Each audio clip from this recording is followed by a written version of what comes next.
Elizabeth Holmes promised a blood test that could run more than 200 diagnoses, from cholesterol to cancer, from a single drop of blood pricked from a finger.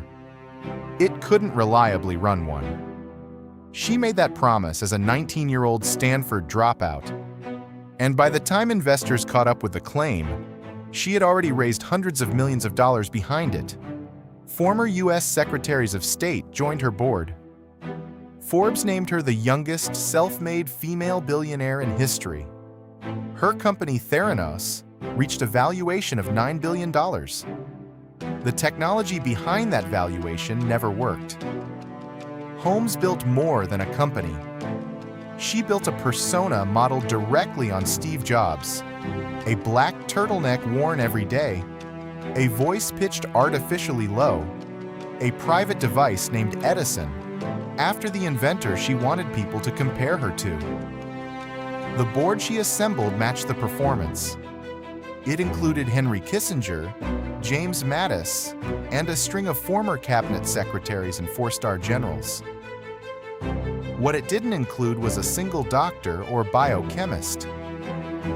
The people responsible for overseeing a medical technology company had no way of independently verifying whether the technology worked.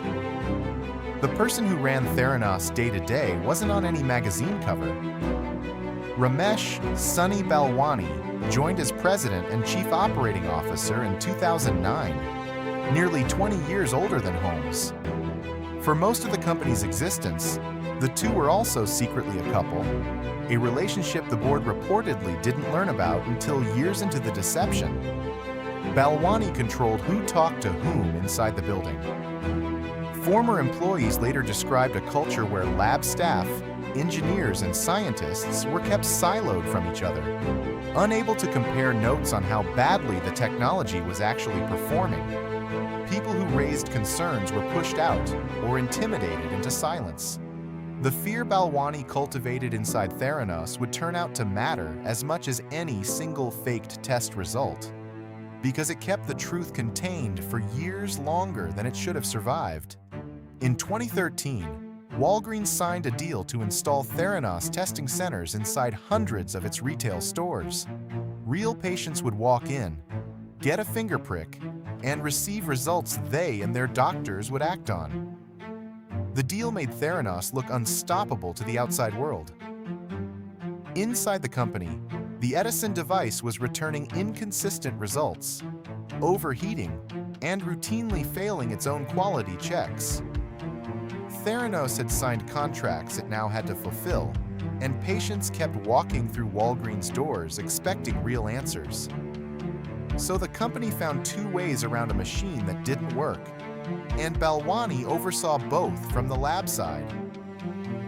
Theranos quietly bought standard commercial blood analyzers from Siemens and ran patient samples on them in the same facility, behind closed doors, alongside the device it was publicly claiming to use.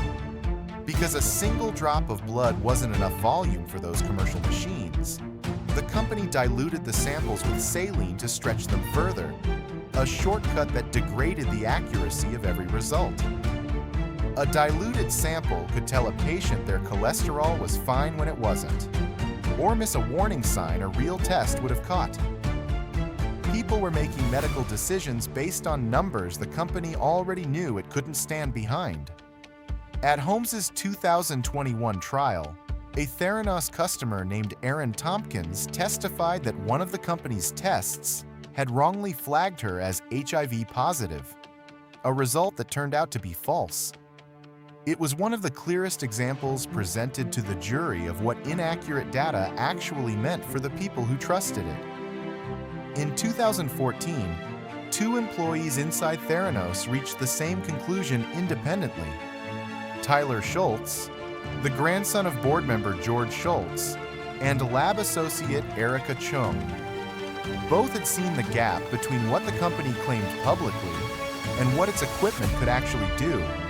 Speaking up inside the building Balwani ran was not a safe option, so both eventually went outside it, bringing what they knew to Wall Street Journal reporter John Kerry Root. When Tyler Schultz raised his concerns with his own grandfather, George Shultz chose the company over his grandson, siding with Holmes in a rift that kept the two men estranged for years.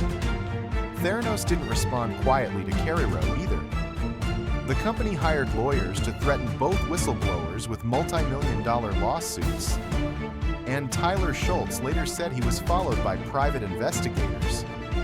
One person could have stopped the story from running: Rupert Murdoch, who had personally invested $125 million in Theranos and also owned the Wall Street Journal outright.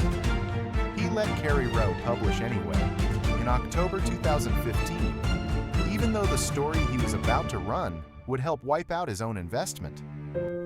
The article triggered an FDA investigation within months. Walgreens ended its partnership. Regulators banned Holmes from operating a blood testing lab for 2 years. Balwani left the company in 2016 as the scrutiny mounted. By the time investors finished reassessing what was left, the $9 billion valuation that had made Holmes the youngest self-made female billionaire in history was worth nothing. Holmes and Balwani were charged separately with wire fraud and conspiracy. At her own trial in 2021, Holmes's defense argued that Balwani had controlled and psychologically abused her during their relationship, shaping decisions she now claimed weren't fully her own. In January 2022, a jury convicted her anyway. She was sentenced to more than 11 years in federal prison.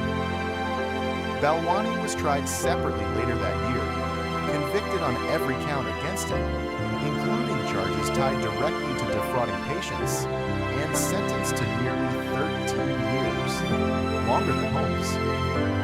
Theranos wasn't undone by a single bad decision. It was undone by the gap between the story Holmes and Balwani told investors, regulators, and patients, and the machine that story was supposed to describe. Silicon Valley runs on a version of the phrase, "fake it till you make it," the idea that confidence can carry a company until the technology behind it arrives. Theranos tested how far that idea could stretch before it broke, and it broke at the exact point where the product stopped being software and started being someone's blood test.